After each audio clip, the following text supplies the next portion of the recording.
Sarah Mitchell wiped the sweat from her forehead as she walked down the shooting range, collecting the torn paper targets. The summer heat made the concrete floor shimmer, and the smell of gunpowder hung thick in the air. She had been working at Riverside Gun Range for 3 months now, mainly doing odd jobs like cleaning, restocking ammunition, and replacing targets. It wasn't glamorous work, but it paid the bills while she figured out what to do with her life. At 22, Sarah felt lost. She had dropped out of college after 2 years, unable to afford the tuition. Her parents had been supportive but couldn't help financially. Her father worked construction and her mother cleaned houses. They had taught her the value of hard work, but Sarah wanted something more meaningful than just getting by. The shooting range was owned by Tom Bradley, a retired Army sergeant who had opened the business 10 years ago. Tom was gruff but fair, and he had given Sarah a chance when she desperately needed work. Most of the customers were local hunters, police officers practicing their skills, and weekend warriors who enjoyed the sport. Sarah watched them all with quiet curiosity, noticing how some handled their weapons with respect and precision, while others seemed reckless and overconfident. On this particular Tuesday afternoon, the range was mostly empty except for a few regulars.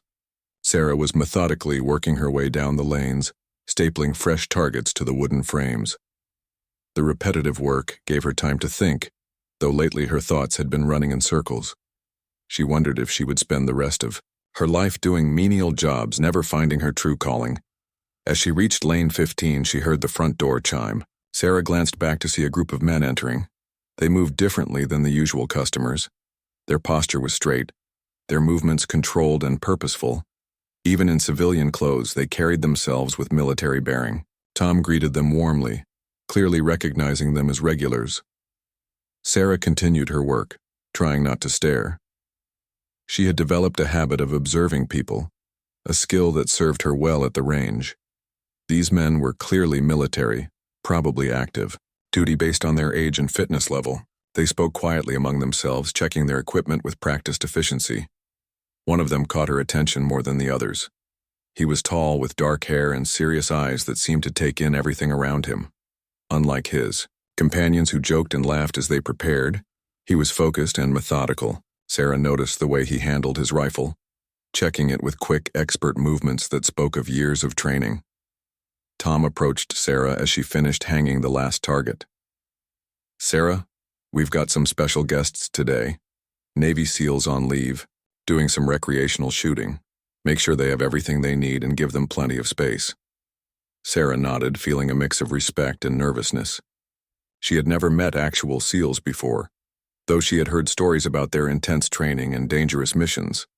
Tom had mentioned that several military units used the range for practice when they were in the area, but this was the first time Sarah had been working when they visited.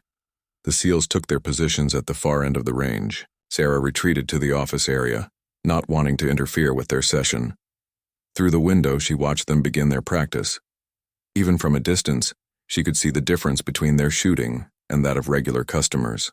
Their movements were fluid, their aim precise. The sound of their shots had a different rhythm, controlled and deliberate rather than the sporadic firing she was used to hearing. After about an hour, they took a break. Sarah busied herself organizing supplies, but she could hear fragments of their conversation. They talked about technique, discussed different scenarios, and shared stories from their training. Their camaraderie was evident, built on shared experiences and mutual respect. The serious one with dark hair approached the counter where Sarah was working. Up close, she could see that his eyes were green, and despite his stern expression, there was kindness in them. "Excuse me," he said, his voice quiet but clear. "Could I get some more ammunition? 300 rounds of .308. Sarah fumbled slightly as she retrieved the ammunition from the locked cabinet. His presence was commanding without being intimidating. "Here you go," she said, placing the boxes on the counter. "Are you enjoying your session?" He nodded, studying her for a moment. "You work here long?" he asked. "A few months," Sarah replied. "I'm still learning about firearms. This job has taught me a lot." "You ever shoot?" he asked, genuine curiosity in his voice. Sarah shook her head. Tom offered to teach me, but I've been too nervous to try. Guns make me uncomfortable, which is ironic since I work at a shooting range.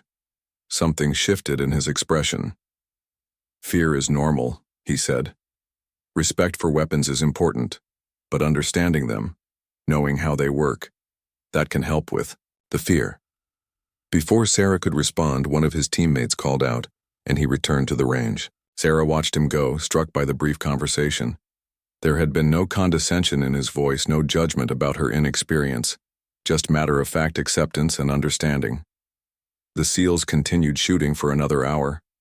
Sarah found herself glancing toward the range more often, particularly watching the dark-haired SEAL. His shooting was methodical, each shot deliberate. He would pause between rounds, adjusting his stance or breathing, then fire with remarkable consistency as the afternoon wore on. Other customers arrived, a father teaching his teenage son to shoot, an elderly woman who came in twice a week for target practice, and a group of college students celebrating a birthday. Sarah helped each of them, but her attention kept drifting back to the SEALs. When closing time approached, the SEALs began packing their equipment. Sarah started her end-of-day routine, sweeping the floor and cleaning the counter. She expected them to leave like any other customers, with perhaps a polite goodbye to Tom. Instead, the dark-haired SEAL approached her again. "What's your name?" he asked. "Sarah," she replied, surprised by the question. "I'm Jake," he said. "Jake Morrison. I've been thinking about what you said earlier about being nervous around firearms." Sarah waited, unsure where the conversation was heading.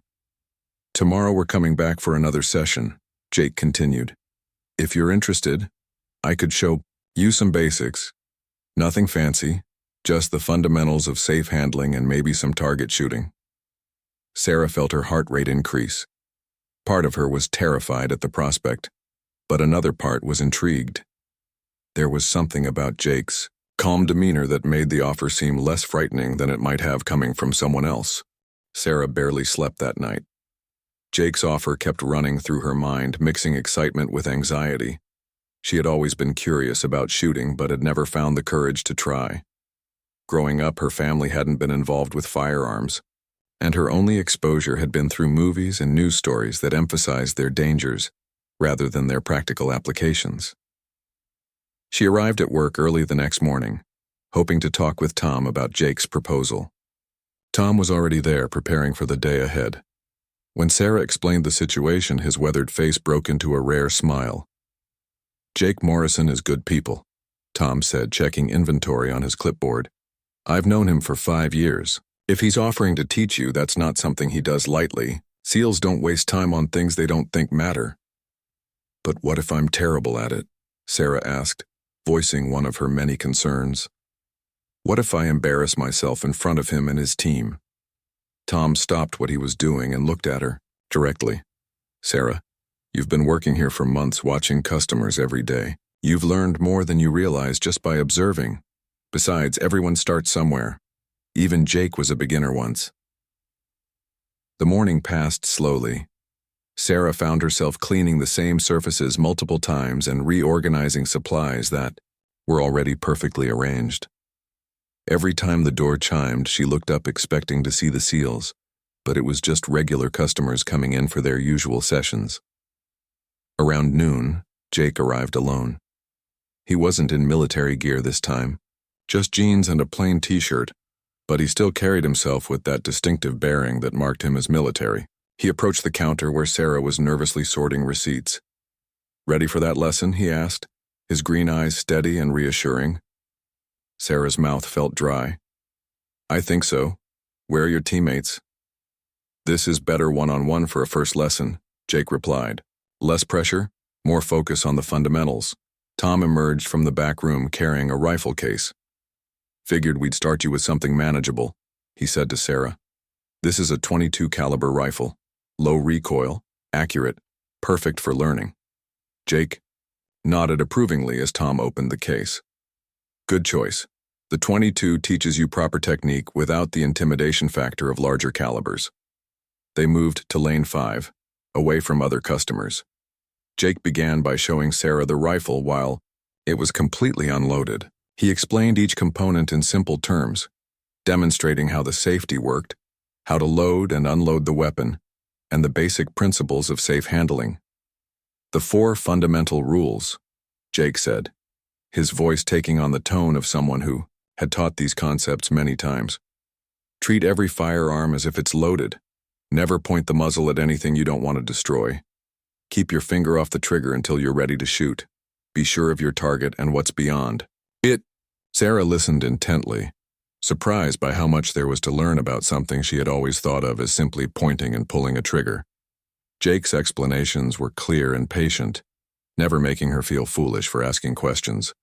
"The mental aspect is as important as the physical," Jake continued, showing her the proper stance. "Shooting is about control, discipline, and respect for the weapon. It's not about power or aggression." When Jake finally handed her the unloaded rifle, to practice the basic positions, Sarah was amazed by its weight and balance. It felt substantial but not overwhelming. Under Jake's guidance, she practiced shouldering the weapon, finding her sight picture, and controlling her breathing. "Your stance is natural," Jake observed. "Good balance, steady grip. Have you done any other sports that require precision?" "Played tennis in high school," Sarah replied, adjusting her position as Jake suggested, "and I've always been good with my hands' detail work." "That explains it. The hand-eye coordination transfers over."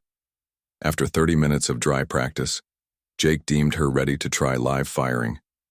He loaded a single round into the rifle and handed it back to her. Sarah's heart pounded as she took her position at the firing line. "Remember everything we practiced," Jake said, standing slightly behind her. "Breathe naturally, let your breath out halfway, then hold and squeeze the trigger slowly." Sarah lined up the sights on the target 25 yards away. The paper target seemed impossibly small, and her hands trembled slightly despite her best efforts to stay calm. She tried to remember Jake's instructions about breathing and trigger control. The rifle fired with a sharp crack that made Sarah flinch, even though she was wearing ear protection. The recoil was minimal, just a gentle push against her shoulder. She lowered the rifle and looked toward the target, expecting to see nothing but white paper. "Look through the spotting scope," Jake said, adjusting a small telescope mounted next to their firing position. Sarah peered through the scope and gasped. There was a hole in the target, not in the center, but clearly within the scoring rings.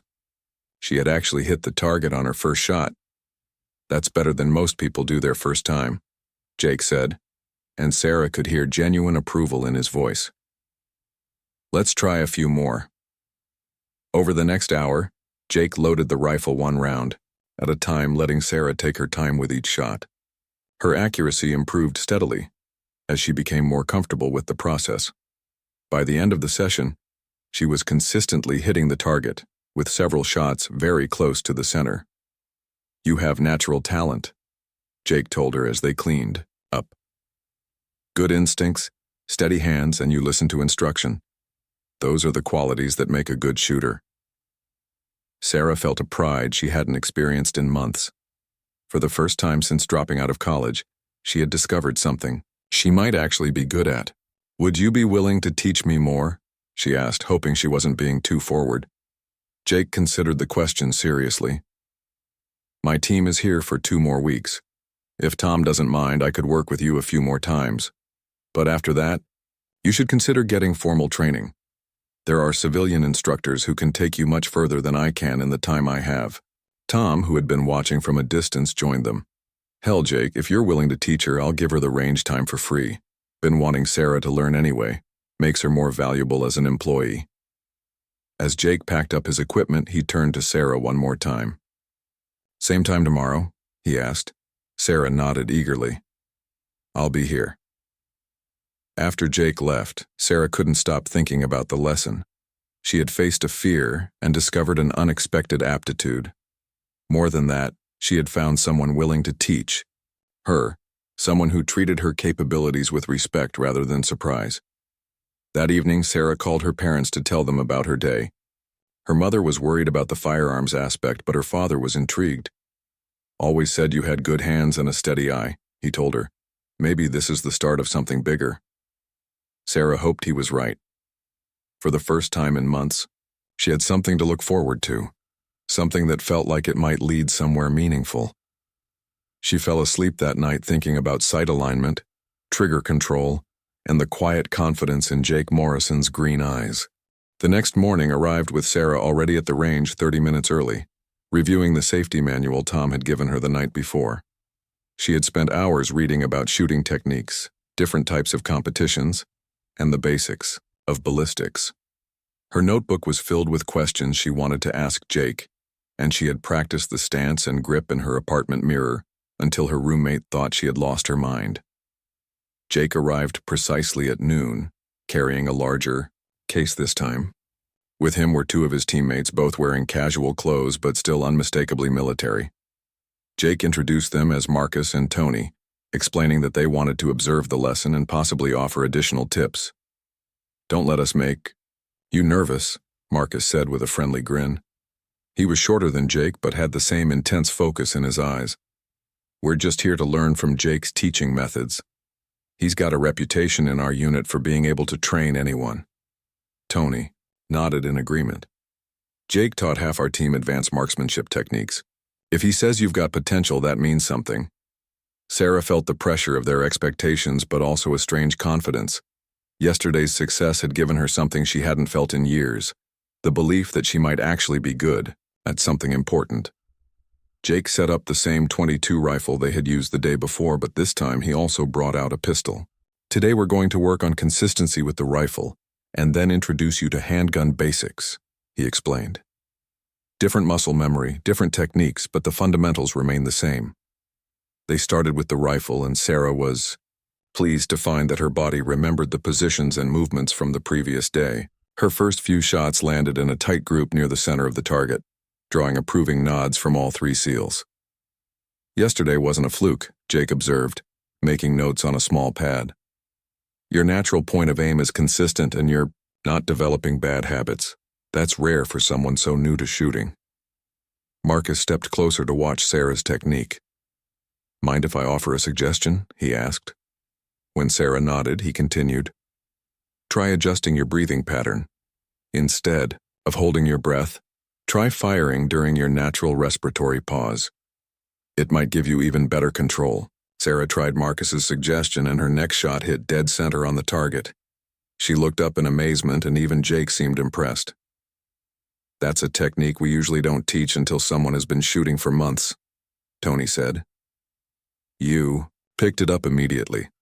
After an hour with the rifle, Jake introduced the handgun.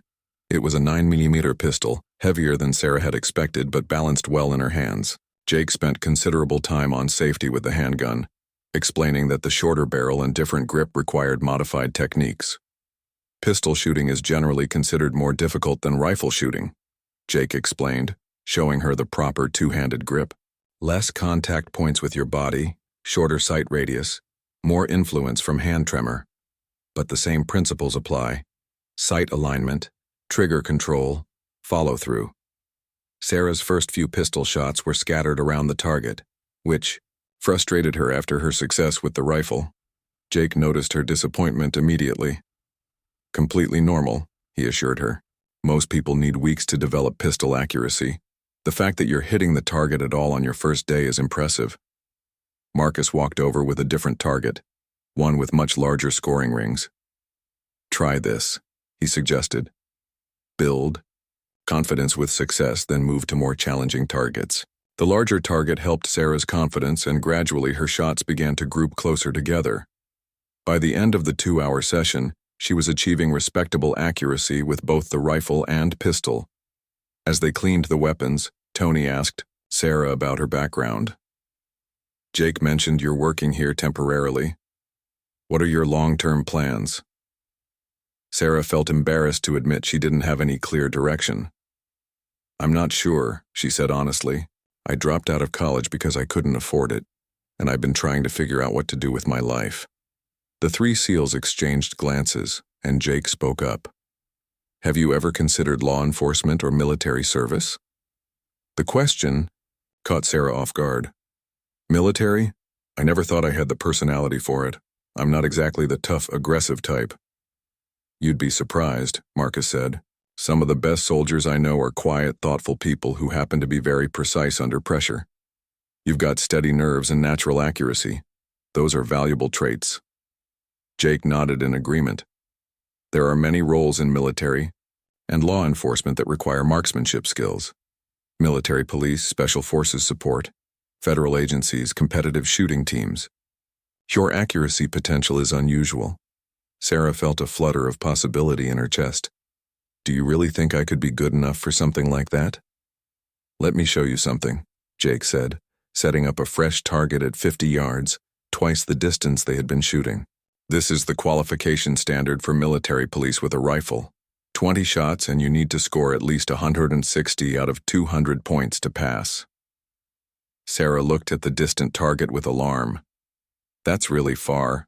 I've only been shooting 2 days. Trust.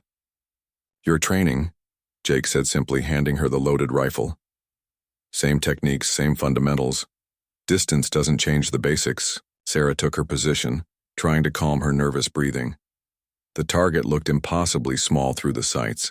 She remembered Jake's instructions about natural point of aim and Marcus's advice about breathing.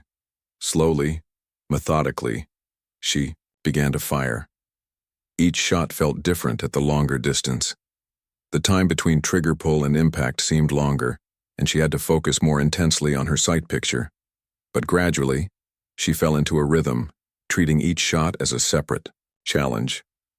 When the shooting was finished, Tony walked down to retrieve the target. Sarah waited anxiously, certain she had failed miserably at the longer distance.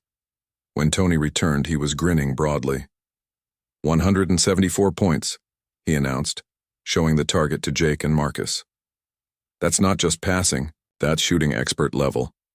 Sarah stared at the target in disbelief. Most of her shots were clustered in the center rings, with only a few wild ones scattered to the outer areas. She had shot better than many trained professionals on only her second day. Jake looked at the target, then at Sarah with an expression she couldn't quite read. Sarah, I need to ask you something, and I want you to think carefully before you answer. Sarah nodded, still stunned by her performance. How serious are you about finding a career direction? Jake asked. Because what you just did isn't normal. This level of natural ability is rare and it shouldn't be wasted. Very serious, Sarah replied without hesitation. I want to do something meaningful, something I can be proud of. Jake looked at his teammates, who both nodded slightly. Then we need to have a longer conversation. There are opportunities you should know about, paths you might not have considered. As they packed up the equipment, Sarah felt as though her life was shifting in ways she couldn't fully understand yet. 2 days ago, she had been a lost college dropout with no clear future. Now 3 Navy SEALs were talking to her about career opportunities she had never imagined. Tom, who had been watching the session from the office, joined them as they prepared to leave.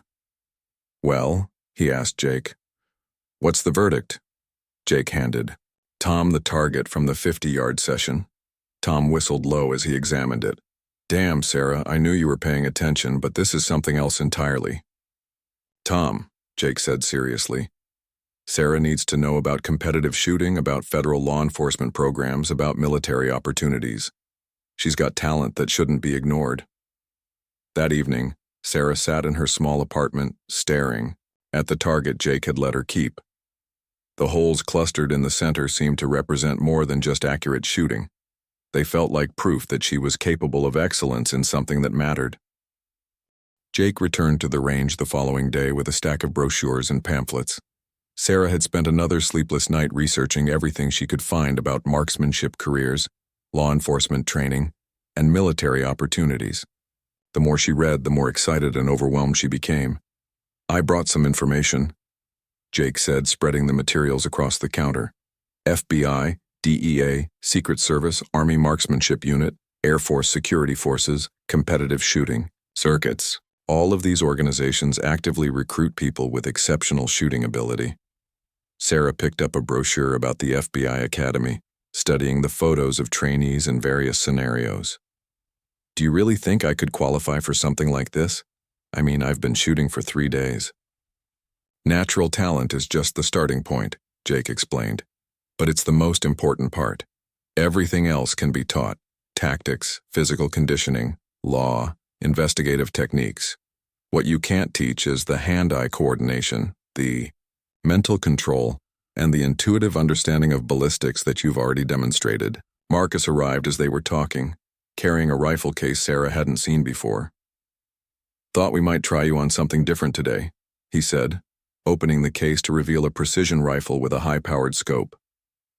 "This is what we use for long-range work, much more sophisticated than anything you've shot so far." Sarah felt intimidated looking at the complex weapon. It had adjustments and modifications she couldn't even identify, and the scope looked like something from a science fiction movie. "I don't think I'm ready for that," she said hesitantly. "You might surprise yourself," Jake said. "The principles are the same. This just gives you more precision and extends your effective range."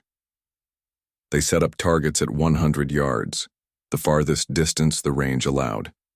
Jake spent considerable time explaining the scope's operation, how to account for wind and distance, and the importance of consistent body position for precision shooting. "Long-range shooting is more mental than physical," he explained as Sarah took her position behind the rifle. "You have to think through each shot, consider all the variables, and execute with perfect consistency." Sarah's first shot with the AOA precision rifle missed the target completely. She looked up in embarrassment, but Jake was unmoved. "Expected," he said simply. "Different weapon, different technique, much smaller margin for error. Try again." The second shot hit the target, but far from center. Sarah adjusted her position based on Jake's suggestions and tried again. The third shot was closer to center. By the 10th shot, she was beginning to understand the weapon's requirements. "The rifle will teach you," Marcus observed, watching Sarah's technique improve shot by shot. "Precision weapons demand perfection, and they'll show you every mistake, immediately. Most people find that frustrating. You're using it as feedback to improve." After an hour of practice, Sarah had achieved a level of accuracy that surprised even her instructors. Her groups were tight, consistently placed, and showed clear understanding of the weapon's capabilities. Jake made notes throughout the session, documenting her progress with professional thoroughness. "There's something you should know," Jake said during a break. "My team has been discussing your situation. We think you should consider applying for a specific program." He handed Sarah a different brochure, this one featuring the Marine Corps Scout Sniper program. Sarah's eyes widened as she read about the elite training and demanding selection process. "Marines?" she asked, uncertainty clear in her voice. "I'm not sure I'm tough enough for Marine training." "Toughness comes in different forms," Jake replied. "Physical conditioning can be developed. Mental toughness, the ability to perform under pressure, the dedication to perfect a difficult skill, those are harder to teach. You've shown all of those qualities." Tony arrived as they were talking, bringing lunch from a nearby deli. The conversation turned to Sarah's concerns about military service. She had always imagined military personnel as aggressive, authoritarian types, nothing like her quiet, analytical personality. "You're thinking about military stereotypes," Tony said between bites of his sandwich. "Reality is much different. Some of our most effective team members are people who think before they act, who analyze situations carefully, who can stay calm under extreme pressure. Those sound like your characteristics to me." Jake pulled out his phone and showed Sarah a photograph of a young woman in military dress uniform holding a trophy. "This is Staff Sergeant Maria Rodriguez. She holds several military marksmanship records and has served 3 combat deployments as a scout sniper. Before joining the Marines, she was a librarian who had never fired a weapon." Sarah studied the photograph, seeing someone who looked more like her than like the stereotypical soldier she had imagined. "How did she make the transition?" "Same way anyone does," Jake answered. "One day at a time, one skill at a time, but it started with natural ability like yours." That afternoon, Jake suggested they try a different challenge. Instead of stationary target shooting, he set up a series of scenarios that required Sarah to engage multiple targets quickly and accurately. It was more dynamic than anything she had attempted before. "Combat shooting," Marcus explained, "is about making fast, accurate decisions under stress. Speed is important, but accuracy is everything. A fast miss doesn't help anyone." Sarah found the tactical shooting more challenging but also more engaging. The scenarios required her to think as well as shoot, to prioritize targets and make split-second decisions. Her competitive instincts, dormant since high school tennis, began to emerge. "You're a natural at tactical thinking," Jake observed, after Sarah successfully completed a particularly complex scenario. "Most people panic when presented, with multiple targets and time pressure. You slow down and think through the problem." As the day's training concluded, Jake presented Sarah with a proposal that would change everything. "My commanding officer is visiting the base next week. I'd like to arrange for him to meet you, to see what you can do. It's not a commitment to anything, just an opportunity to explore possibilities." Sarah felt her heart racing. A week ago, her biggest concern had been whether she could afford next month's rent. Now she was being offered the chance to meet with military officials about a potential career she had never imagined. "What would I need to do?" she asked. "Just shoot," Jake replied. "Show him what you've shown us. Let him see your potential." Sarah looked around the range that had become familiar over the past few days. Tom was helping other customers, the same routine she had watched dozens of times. But now she saw it differently. This might be the place where her real life had begun. "Okay," she said, her voice steady despite her racing pulse. "I'll do it." Jake smiled, the first time Sarah had seen him show such obvious approval. "I thought you would. We'll spend the next week preparing. By the time Colonel Harrison gets here, you'll be ready to show him something special." That evening, Sarah called her parents with news that left them speechless. Her mother worried about the dangers of military service, but her father was proud and excited. "Always knew you had something special in you," he said. "Just took the right opportunity to bring it out." As Sarah fell asleep that night, she thought about Staff Sergeant Rodriguez, about Jake's confidence in her abilities, and about the possibility that her life was about to take a direction she had never considered. The fear was still there, but it was accompanied by something stronger. Hope for a future that finally felt worthy of her efforts. She dreamed that night about distant targets and steady breathing, about challenges that required her best effort, and purposes that made her skills meaningful. For the first time in years, Sarah's dreams felt less like fantasy and more like possibility. The week leading up to Colonel Harrison's visit passed in a blur of intensive training. Jake, Marcus, and Tony had taken Sarah's preparation seriously, arriving each day with new challenges and increasingly sophisticated equipment. Sarah had never worked so hard at anything in her life, but she had also never felt so energized and focused. Tom had given Sarah the week off from her regular duties so she could concentrate on training. The range stayed open an hour later each day to accommodate the extended sessions. Other customers began to notice the unusual activity, and word spread that something special was happening. "You've got half the county talking," Tom told Sarah on Thursday morning. "Never seen anyone improve so fast. Jake's got you shooting like someone with years of experience." Sarah's confidence had grown along with her skills. The precision rifle that had intimidated her a week ago now felt familiar in her hands. She could consistently hit targets at the range's maximum distance, and her tactical shooting had improved dramatically. More importantly, she had begun to think like a shooter, understanding wind conditions, analyzing target priorities, and adapting her technique to different scenarios. Jake had also been preparing Sarah mentally for the meeting with Colonel Harrison. "He's going to evaluate more than just your shooting," Jake explained during Wednesday's session. "Military leadership wants to see character, adaptability, and the ability to handle pressure. Show him who you are, not just what you can do." On Friday morning, Colonel Harrison arrived at the range in a plain sedan, wearing civilian clothes. Sarah had expected someone imposing and intimidating, but Colonel Harrison was average height with graying hair and calm, intelligent eyes. He moved with the same controlled bearing as Jake's team, but his demeanor was more professorial than martial. "So you're the young lady I've been hearing about," Colonel Harrison said, shaking Sarah's hand with a firm grip. "Jake tells me you've discovered a talent for precision shooting."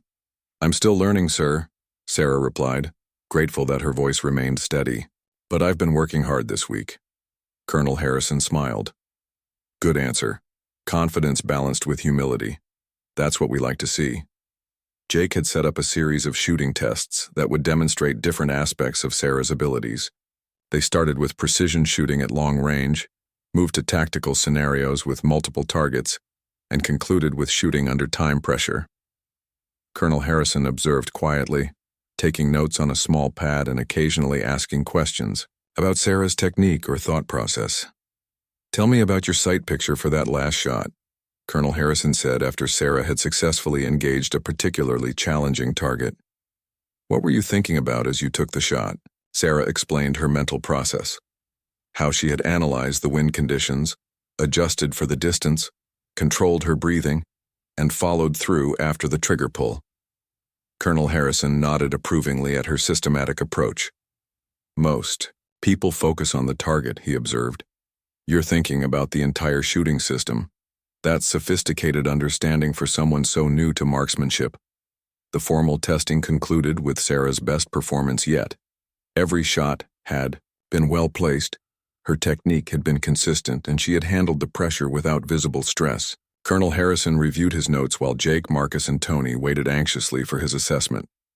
"Miss Mitchell," Colonel Harrison said finally, "I've been evaluating military marksmen for 15 years. What I've seen today is exceptional, natural ability combined with rapid skill development and strong mental discipline. If you're serious about exploring military opportunities, I can offer you some concrete next steps." Sarah felt her heart racing but managed to maintain her composure. "I'm very interested, sir." Colonel Harrison pulled out a folder from his briefcase. "The Marine Corps has a program called the Combat Marksmanship Trainer Course. It's designed for individuals who show exceptional shooting ability but lack military experience. Successful completion leads to advanced infantry training and potential assignment to reconnaissance or special operations units." He handed Sarah several documents to review. "The program is demanding: physical conditioning, tactical training, weapons systems, military protocols. But for someone with your demonstrated abilities, it represents an opportunity to serve in a capacity that maximizes your talents." Sarah scanned the documents, seeing phrases like elite MAR,